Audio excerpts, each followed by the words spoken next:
jungle. तुमच्या जिंदगीवर थुंकतो विकास कामामुळे गोपीचंद पडळकर यांचा जयंत पाटलांच्यावर घणाघाती हल्ला. भारतीय जनता पक्षाच्या स्थापना दिवसानिमित्त सांगलीत आयोजित करण्यात आलेल्या कार्यकर्ता मेळाव्यात आमदार गोपीचंद पडळकर यांनी राष्ट्रवादीचे नेते जयंत पाटील यांच्यावर अत्यंत जहाल शब्दात टीका केली.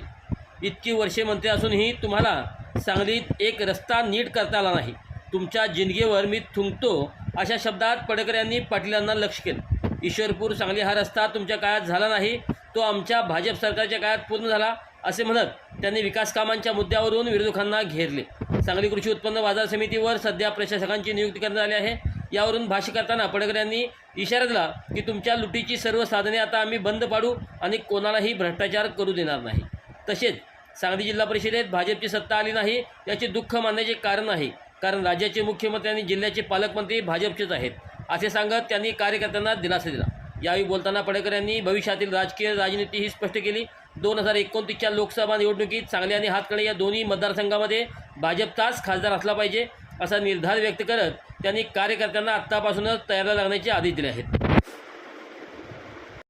देवाभाऊ मुख्यमंत्री झाले, चंद्रकांत दादा बांधकाम खात्याचे मंत्री होते.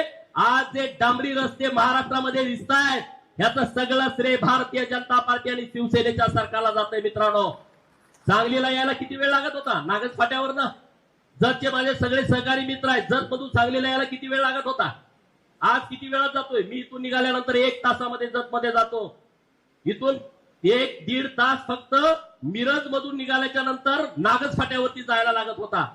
आज परिस्थिती बदलली. ड्रायव्हर झोपतोय, त्याला वाटतंय घरात आहे का गाडीत आहे कळत नाही, एक खड्डा सुद्धा नाही रोडला. ही परिस्थिती आहे. ही परिस्थिती उगाच तयार झाली नाही, आपल्या पार्टीने केली आहे. आज ईश्वरपूरवरनं सांगलीला येणारा रस्ता, अरे एवढे वर्ष तुम्ही मंत्री आहे, तुमच्या जिंदगीवरती थुकतो. अरे तुम्हाला रस्ता करता येत नाही, तो माझ्या पार्टीने केलाय, माझ्या नेतृत्वाने केलाय आणि याचा अभिमान आपल्याला असला पाहिजे.